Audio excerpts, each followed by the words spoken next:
Hermanos, los distintivos de una iglesia bautista reformada. Hemos visto varias cosas ya hasta el día de hoy, pero bueno, últimamente vimos la teología del pacto, vimos la doctrina de la ley de Dios, y hoy vamos a ver la eclesiología bautista reformada. Y con ese nombre lo que queremos decir es la doctrina de la iglesia. Eso es lo que significa eclesiología. Ahora, la idea es que estos estudios tengan una duración de una media hora, más o menos, y sí les confieso que es un poco complejo tratar todo este tema en un estudio de media hora.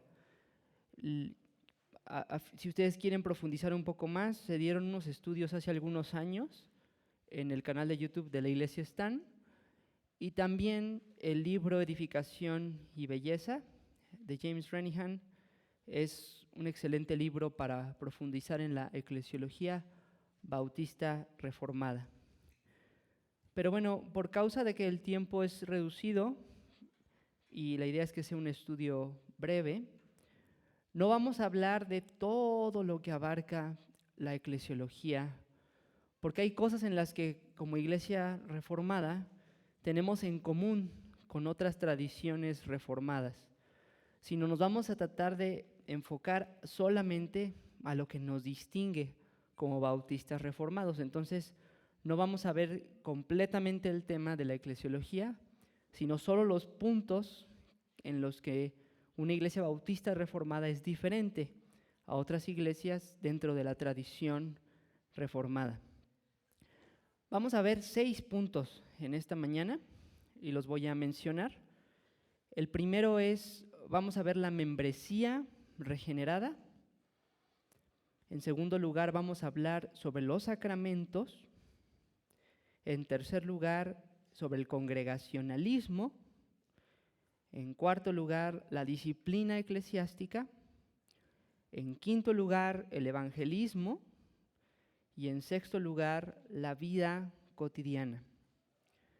Voy a ir mencionando cada uno de estos puntos por si alguno no lo pudieron anotar. Conforme vayamos avanzando, los voy a ir diciendo. Entonces, comencemos con la membresía regenerada. Y vamos a leer aquí Jeremías 31, versículos 31 al 34. Jeremías capítulo 31, versículos 31 al 34. Dice así: He aquí que vienen días, dice Jehová, en los cuales haré un nuevo pacto con la casa de Israel y con la casa de Judá. No como el pacto que hice con sus padres el día que tomé su mano para sacarlos de la tierra de Egipto, porque ellos invalidaron mi pacto, aunque fui yo un marido para ellos, dice Jehová. Pero este es el pacto que haré con la casa de Israel después de aquellos días, dice Jehová. Daré mi ley en su mente y la escribiré en su corazón, y yo seré a ellos por Dios, y ellos me serán por pueblo.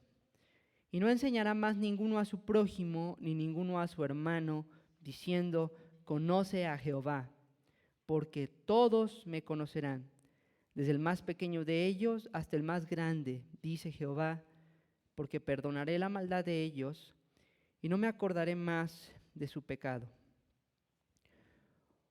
Bueno, este texto obviamente es una profecía sobre el nuevo pacto, y ya hablamos un buen tiempo sobre esto en los estudios de la teología del pacto. ¿Y por qué citar esto para hablar de la membresía regenerada?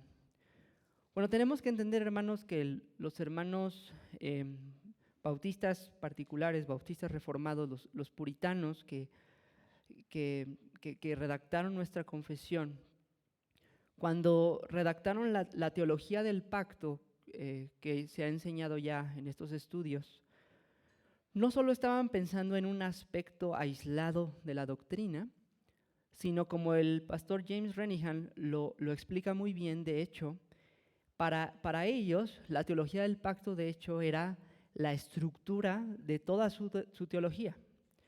La confesión, nuestra confesión está estructurada en torno al pacto. Entonces, una teología del pacto particular bautista afecta o beneficia, mejor dicho, a muchas áreas de la doctrina y de la práctica de la Iglesia. Entonces, mientras los bautistas reformados en muchas cosas eran similares a los presbiterianos y a los congregacionalistas y a otras denominaciones de la tradición reformada, al cambiar su teología del pacto, eso también modificó particularmente su práctica de iglesia. Y si ustedes recuerdan lo que dijimos cuando vimos este pasaje en estudios anteriores, es que aquí Jeremías hace un claro contraste entre el antiguo pacto y el nuevo pacto. El antiguo pacto es claro que fue violado, no por Dios, sino por el pueblo de Israel. Y en el antiguo pacto no todos conocían al Señor. Tú eras miembro del antiguo pacto simplemente por ser hijo de Abraham, por ser descendiente de Abraham, no por tener fe en el Dios de Abraham, sino simplemente por nacer de esa descendencia, de esa simiente. Tú nacías como varón y al 8º día eras circuncidado y añadido al pacto, y si nacías como mujer eras añadida al pueblo del pacto inmediatamente. No se tomaba en cuenta nada de ti, simplemente por nacer de Abraham o de su linaje eras miembro del pacto. Entonces la membresía del antiguo pacto era mixta, creyentes y sus hijos. Y en ese sentido había creyentes y no creyentes mezclados en el pueblo del pacto. Pero aquí Jeremías profetiza sobre el nuevo pacto y dice claramente en el verso 34 de Jeremías 31, dice, y no enseñará más ninguno a su prójimo ni ninguno a su hermano, diciendo, conoce a Jehová, porque todos me conocerán. Si se fijan, dentro de todos los contrastes que está hablando Jeremías aquí, algo que caracteriza al nuevo pacto es que todos conocen al Señor. Todos los miembros de este nuevo pacto son creyentes. Y por eso, por esa creencia de que hay una diferencia clara entre ambos pactos, es que los bautistas reformados cambiaron la membresía de la iglesia a lo que se acostumbraba en la iglesia reformada hasta entonces. La iglesia reformada, hasta los días de los puritanos, acostumbraba a seguir con el modelo de Israel, es decir, creyentes y sus hijos. Pero viene la doctrina bautista reformada en el tiempo del puritanismo y entonces los puritanos bautistas reformados dicen, no, el nuevo pacto es diferente del antiguo y por lo tanto la membresía de la iglesia local debe ser exclusiva para los que creen. Uno no debe ingresar simplemente por ser hijo de creyente. Y esto fue un gran cambio de lo que se venía haciendo en la iglesia reformada históricamente. Y yo diría, hermanos, que, y de hecho así está estructurado el estudio de esta mañana, este va a ser el punto que va a determinar todas las demás cosas en la eclesiología bautista reformada. La teología del pacto es la base y este punto en particular, de que hay una membresía regenerada, es decir, membresía de creyentes, es lo que va a determinar toda la práctica eclesiástica y la doctrina de la iglesia bautista reformada. Entonces este fue nuestro primer punto, la membresía regenerada. Vamos al segundo punto, que es los sacramentos. Y aquí vamos a leer Hechos 2, 41. Si gustan, vamos ahí. Hechos 2, 41.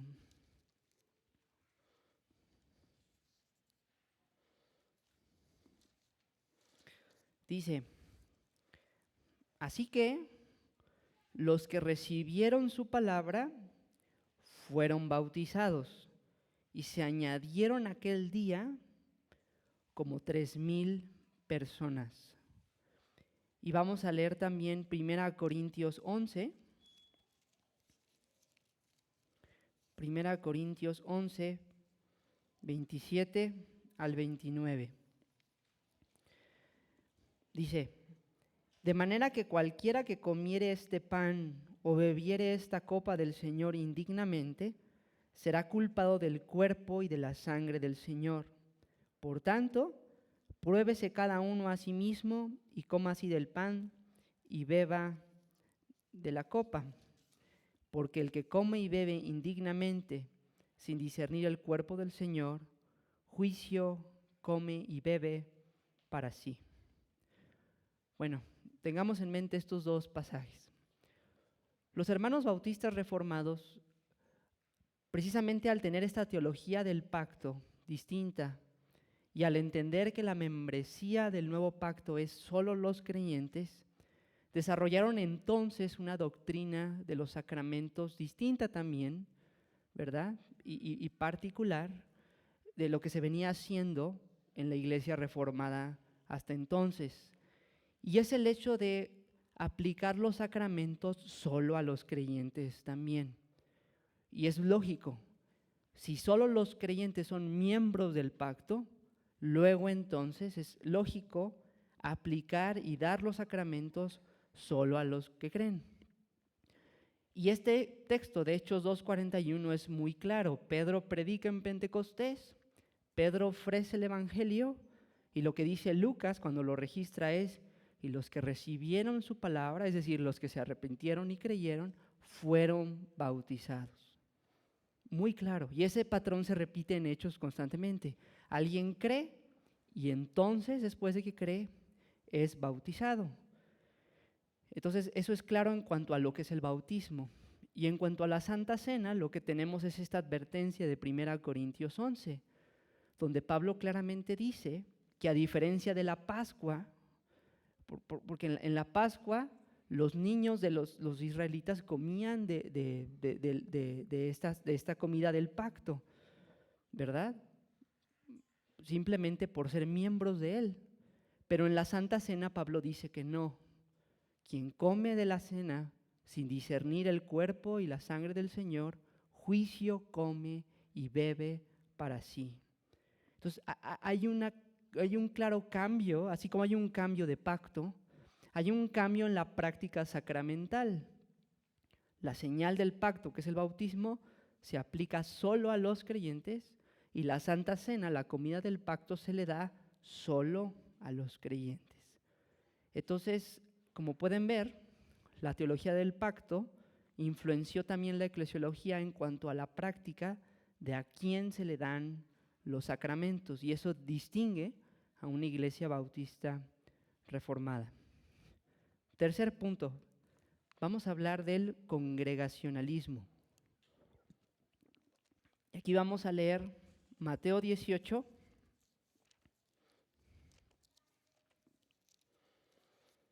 Mateo 18, versículos 15 al 18. Mateo 18, 15 al 18.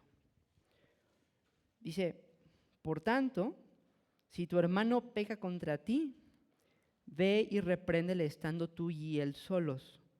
Si te oyere, has ganado a tu hermano. Mas si no te oyere, toma aún contigo a uno o dos, para que en boca de dos testigos conste toda palabra. Si no los oyere a ellos, dilo a la iglesia. Y si no oyere a la iglesia, tenle por gentil y publicano.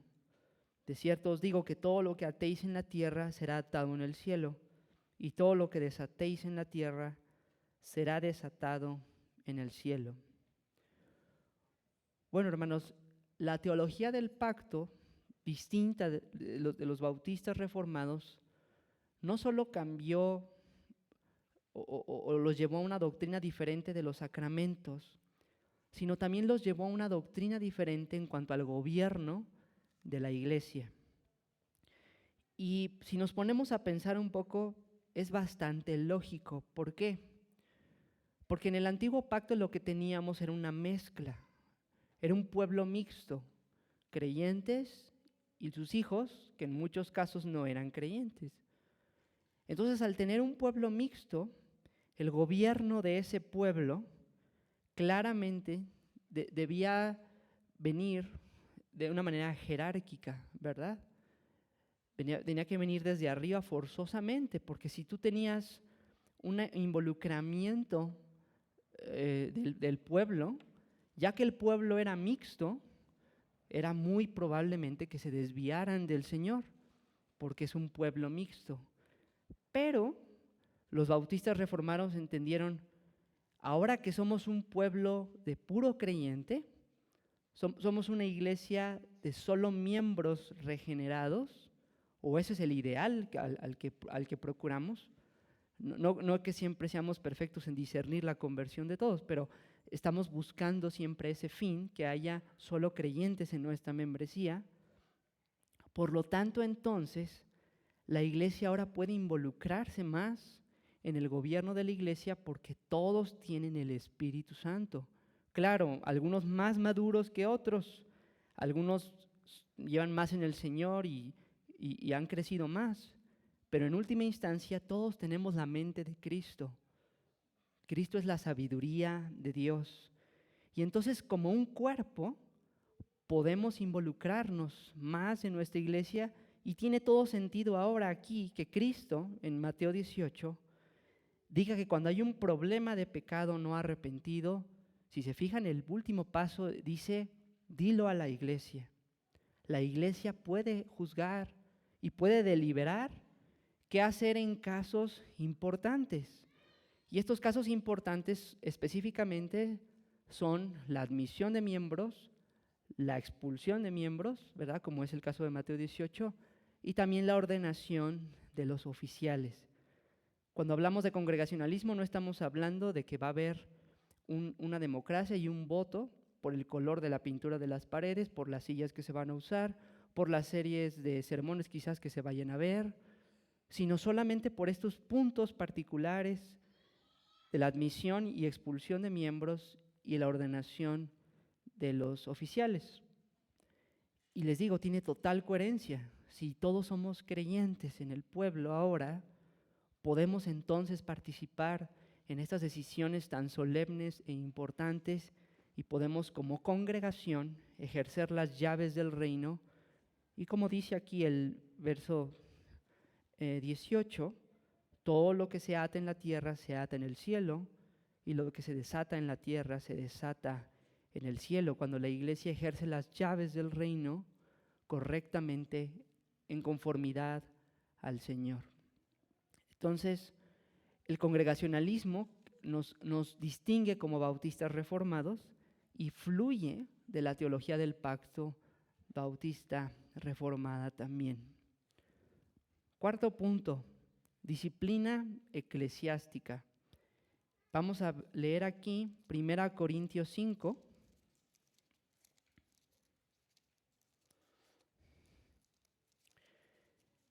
Primera Corintios 5, versículos 1 y 2.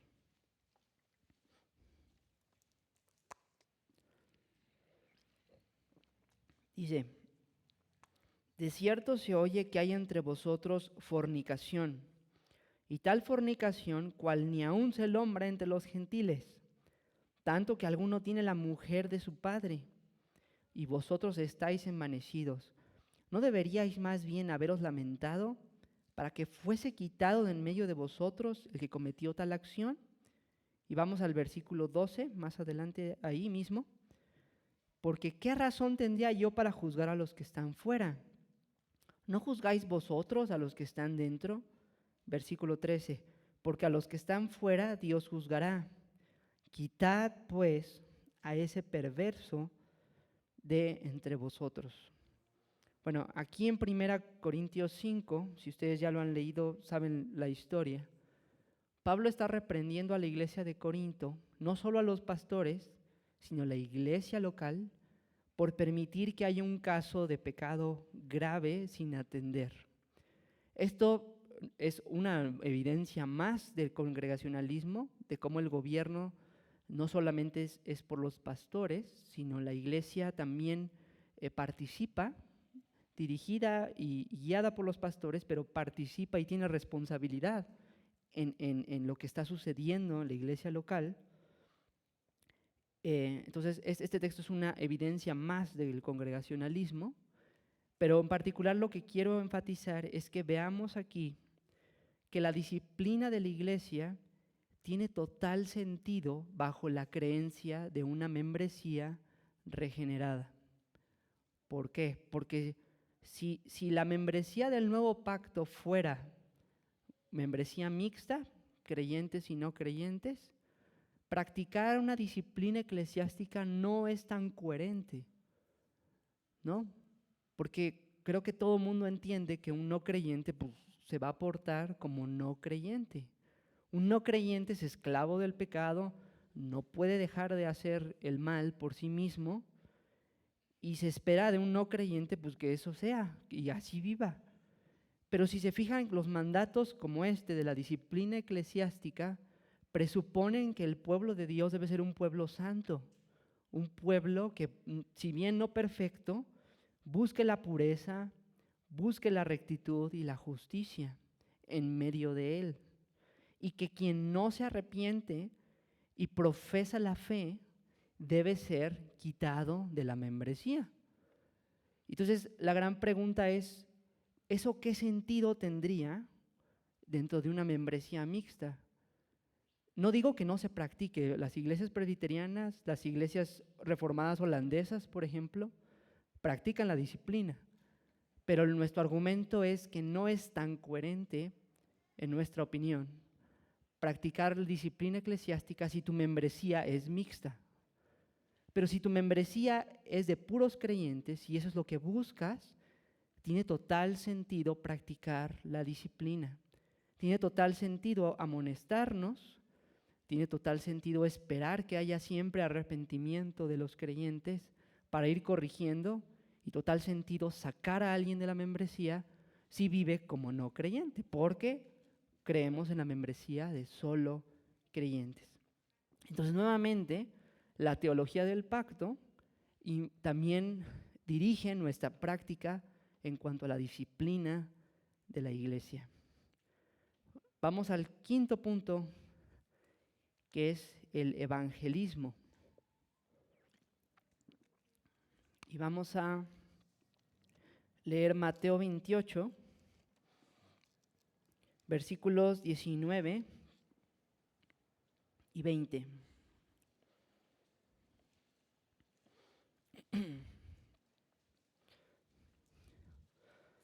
Mateo 28, versículos 19 y 20. Por tanto, id y haced discípulos a todas las naciones, bautizándolos en el nombre del Padre, del Hijo y del Espíritu Santo, enseñándoles que guarden todas las cosas que os he mandado, y aquí yo estoy con vosotros todos los días hasta el fin del mundo. Amén. Quizá este punto sorprenda a muchos de nosotros, pero es importante meditar en algo aquí. Si ustedes ven el Antiguo Testamento, si ustedes lo leen, se van a dar cuenta que el pueblo de Dios en el Antiguo Testamento no era muy evangelizador, que digamos. No quiere decir que no haya habido conversiones de no judíos, sí las hay. Tenemos el caso de Ruth, el caso de Rahab, etcétera. Tenemos casos que sí podemos señalar, pero tenemos que ser sinceros en el hecho de que no es la norma, ¿no? La norma en el pueblo del Antiguo Pacto no era tanto predicar a las naciones, sino era un trabajo más interno, ¿verdad? De hecho, son las naciones las que vienen. Cuando viene la reina de Sabá, por ejemplo, no hay tanto un trabajo evangelístico. Y tenemos que decir que aunque no sea la intención, sí tenemos que decir que algunas iglesias reformadas que practican el bautismo de infantes, o algunas iglesias reformadas que no son bautistas reformadas, sino ya sea presbiterianas o reformadas holandesas o alguna otra vertiente de la tradición reformada que practica la membresía mixta, pues sí tenemos que decir que en general, no, quizás haya iglesias que no, y quiero ser cuidadoso aquí, pero en general las iglesias que tienen la idea de la membresía mixta tienden a no ser tan evangelísticas. Les digo, no, quizás haya alguna que sí lo hace y gloria a Dios y qué bueno, y no estoy haciendo una crítica a todas las iglesias presbiterianas ni a todas las iglesias reformadas holandesas, no, sino simplemente reconocer que cuando tienes la idea de una membresía mixta, eso no forza tanto a la iglesia a practicar el evangelismo, sino más bien hace que la iglesia se concentre más en la familia, lo cual no es malo, es bueno, y en tener hijos, y la iglesia crece más por los hijos que se añaden a la membresía que por predicar el evangelio y que haya creyentes que se conviertan. Ahora, esto no es solo mi apreciación, no vayan a creer que es una conclusión de alguien pues no tan mayor de edad. Hace poco escuché una entrevista con el pastor Tim Challies, algunos quizás lo conocen.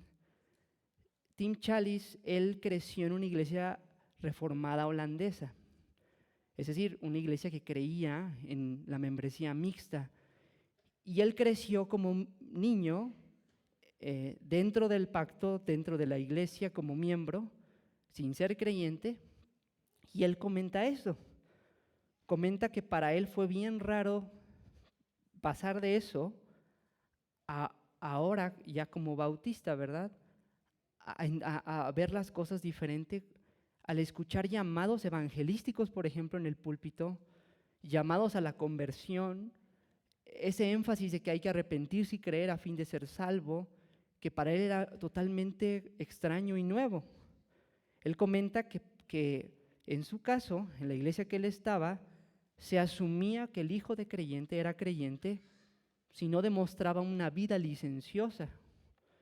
Entonces, no quiero decir que siempre pase eso, pero sí quiero decir que lógicamente armoniza mejor practicar el evangelismo si tu membresía es regenerada. Porque si tu membresía es de creyentes, constantemente la iglesia está acostumbrada a pensar en los miembros del pacto como creyentes solamente, y en los beneficios del pacto como beneficios de creyentes solamente, y hacer un énfasis continuo desde el púlpito de predicar el evangelio cada domingo, cada sermón, ¿verdad? Llevar el mensaje siempre a recordar que no por estar aquí con nosotros hay salvación, sino solo si se arrepiente alguien y cree. Y eso aplica también para nuestros pequeños, nuestros hijos, ¿verdad? Que lamentablemente, como en todos, nacemos sin Cristo. Entonces, la Iglesia Bautista Reformada, desde su fundamento, está más orientada al evangelismo que la iglesia que tiene una membresía mixta. Pero sin embargo, gracias a Dios, hay inconsistencias y hay presbiterianos que son muy evangelizadores y gloria a Dios por eso. Y hay reformados holandeses que también lo son. Así que les digo, no estoy criticándolos a ellos tal cual, solo estoy diciendo que armoniza mejor la práctica evangelística dentro de la iglesia, fuera de la iglesia y en nuestra vida cotidiana desde una perspectiva bautista, desde una perspectiva que los creyentes son los únicos miembros del pacto de gracia. Y finalmente, sexto punto, la vida cotidiana. Primera Tesalonicenses 5:11.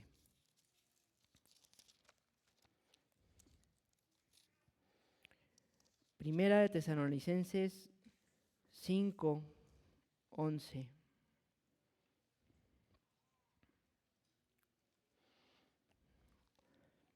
Dice, por lo cual, animaos unos a otros y edificaos unos a otros, así como lo hacéis. Bueno, como ya lo estuvimos viendo en los estudios que nuestro pastor nos estuvo dando en las tardes de los domingos, el Nuevo Testamento está plagado de mandamientos unos a otros, ¿no? Que hablan de nuestra responsabilidad como miembros de la iglesia, lo que tenemos que hacer en nuestra vida cotidiana como iglesia. Por eso le puse ese título a este punto. Y tenemos que decir que mientras nuestros hermanos que creen en una membresía mixta, claro que practican estas cosas, o sea, hay hermanos ejemplares presbiterianos o reformados holandeses o de cualquier otra tradición que crea en la membresía mixta, tenemos que decir que todos estos mandamientos de los unos a los otros tienen más sentido en una membresía regenerada. ¿Por qué? Porque si tu membresía es mixta, o sea, si tienes creyentes y no creyentes juntos como miembros de las iglesias, no es tan sencillo, ¿verdad?,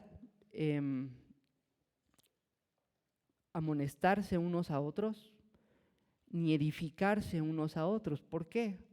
Porque el no creyente no puede, ¿no? El no creyente quizás con su boca pueda pronunciar cosas de la Biblia, pero su corazón, sus afectos no están en el Señor, están en otras cosas. No siempre pecaminosas, pero que no son el Señor como su centro y su gozo y su tesoro. Entonces, una convivencia con un no creyente, por más pura que pueda ser, no es igual que una convivencia con un hermano genuino en la fe.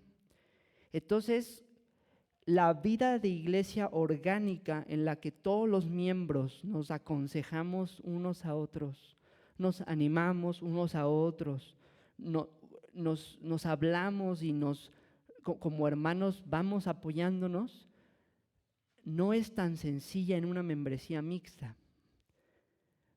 La membresía mixta puede resultar más en simplemente acudir a escuchar un mensaje y después una desconexión por esto mismo.